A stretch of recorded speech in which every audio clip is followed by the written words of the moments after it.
Hi, welcome to the Gamesplainer. I'm Jeff the Gamesplainer and today I'm Gamesplaining Maracaibo.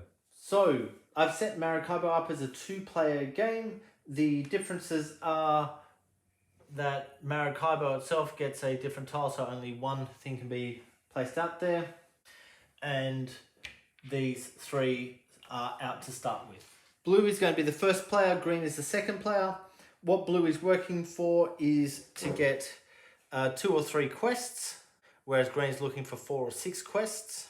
Green is looking to release 4 or 5 things from his boat. Both of them are looking to have influence in 2 nations of 2 or 3. And blue is looking to move along this track. Okay, I think everything is set up to begin with, so let's get started. So the very first thing that is going to happen is blue has some of these, so it's probably worth his while to actually stop there because he really wants to get some stuff released, so he'll release one of those to cover up that marker, and he thinks he'll get rid of that card. That also gains him an extra guy and allows him to do a village action. What he might do just before he does that village action is he might actually put that down and that down, and the village action is going to be get rid of the cards in his hand to take 2 money. So he's now taken his 2 money. That's the end of his turn. He can now gain back up to 4 cards. He has 0 in his hand. He can spend 1 money to take cards from this track. It's 1 money per card, by the way. Or he can spend no money and take cards off the deck. He thinks at the moment it's worthwhile spending 1 money because he likes the look of that card, and then he'll take 3 lined cards. A new one gets flicked out and we go to the other player. The reason he liked the look of this card is because of that.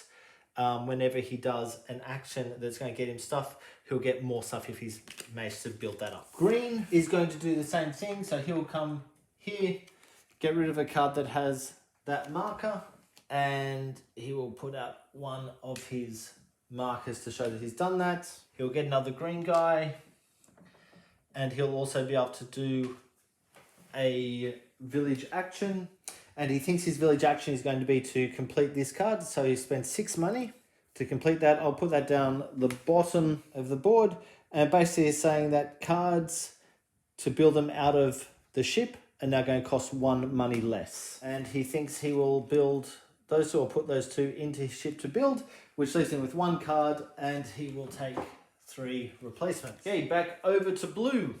Blue is going to benefit from moving around this track, so he's going to come to here. He has a card that can do the corn, but he wants the compass, so he's not going to fulfill that one. He can still move forward up to 2 things, and he thinks he'll just move the 1 and take the 3 money. And it's back over to green's turn. Green's going to do the same thing. He could go up here, but he's going to come down to here as well and do that action. So he's got the corn, which goes out. That allows him to use that marker.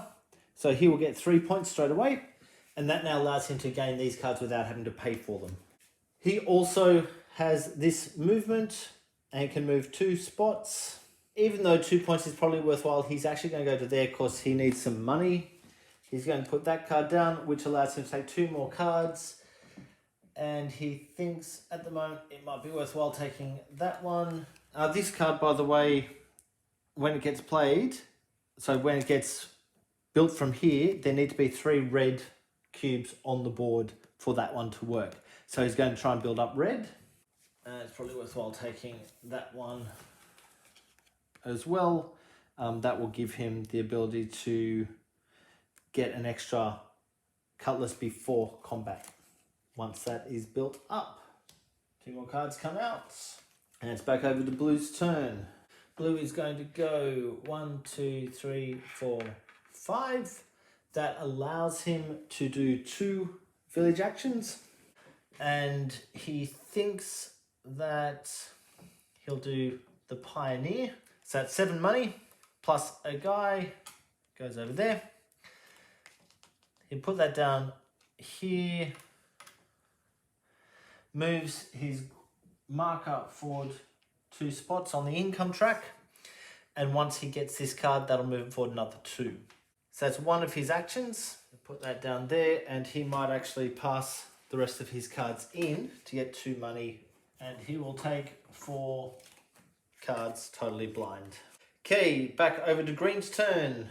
Green's going to do exactly the same thing. 1, 2, 3, 4, 5, which gives him 2 actions. The first action he's going to use will be to pass all the cards in to get 2 money. He's now got 6 money, so the second action he's going to use will be to release one of those 2 cards. And he thinks he's going to release this one. So it's cost 6 money, which is all the money he has left. It was 6 money because of this one, reduces the cost by 1.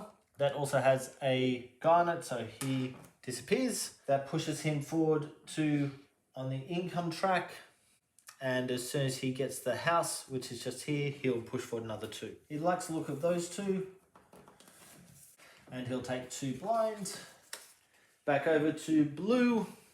You'll notice these guys are going to the same spots. That's because there's not many spots available. As you go further into the game, the campaign especially, more of these things will become items. So he thinks he's going to turn this one in for the good,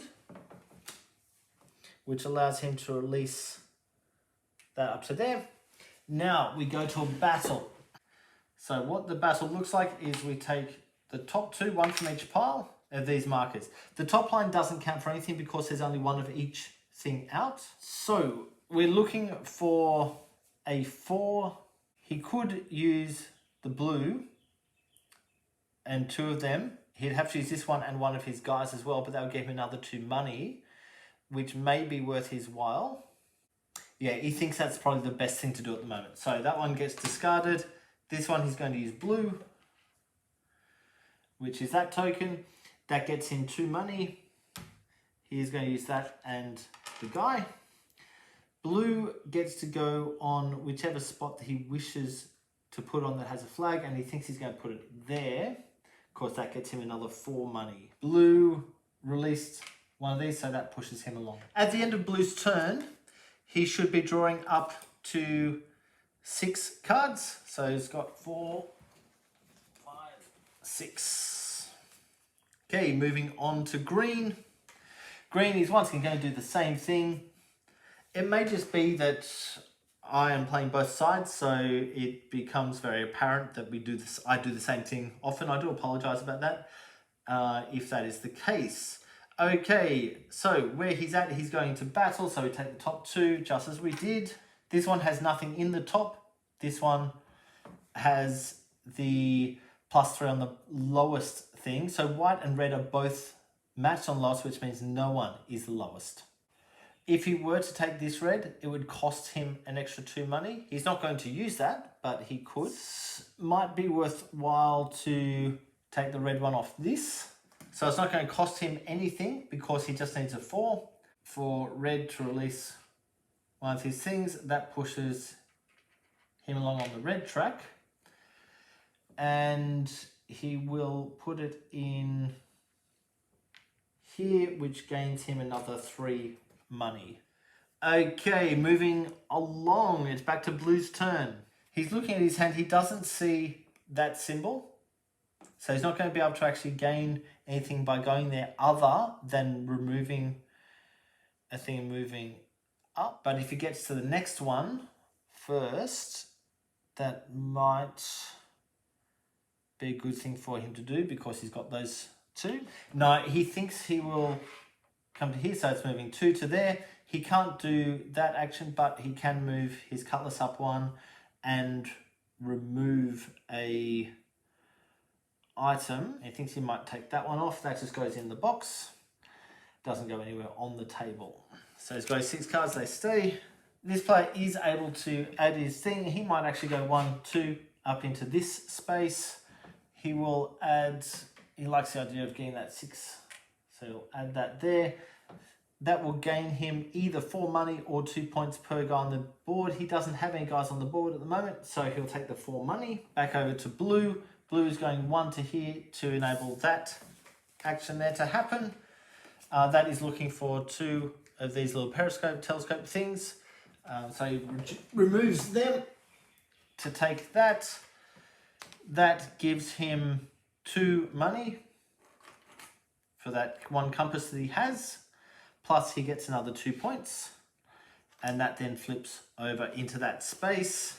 He then draws his hand back up to its limit, so to the 6. Green is going to go to there and do a village action to release this card.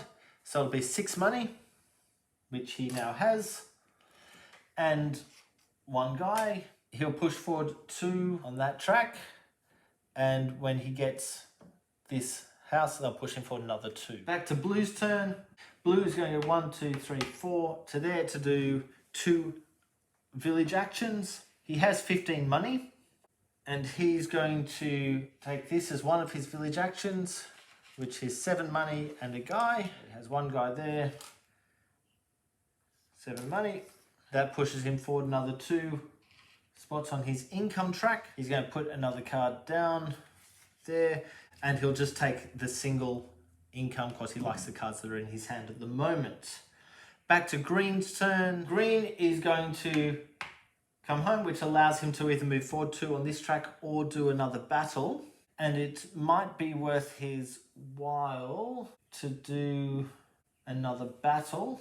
So he flicks that over. No one is the most, white is the least. So if he battles with white, he gets a +3. And then he might do that actually, battle with white for a +3, and then he'll get another 2 and 3 money by doing that card. So 3 money in, white, comes forward 1.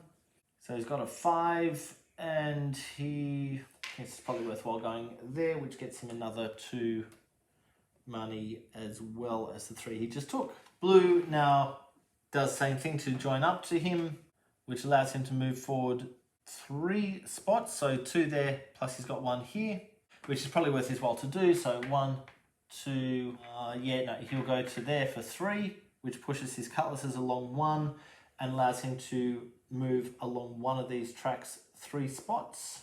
They're all pretty even at the moment, so he might 1, 2, 3 on the white track. Green then moves along here and gets 3 more points, 2, 3, and that causes an interim scoring. Starting with the player who triggered, which is the green. He can choose one of his projects, either the one that's down there, which would cost him 15 money. He does only have 6 money. Or he can choose one of these. So he could build this one, which is probably worth his while to do. So it's 7 minus 1 is 6. So 6 money to build that. That will push him forward 2 on his income track. And as soon as he gets the house, they'll push him for another 2 as well. Blue does the same thing, and he thinks he's going to build that, which is 9 money. The reason he can't do that guy is he doesn't have any meeples available. That would require him to put 1 down. So he can't do this one either. He could do this one, but he doesn't see the value in that with the way he's currently playing. So what he's going to do is, instead of doing that, he'll just take the 2 points.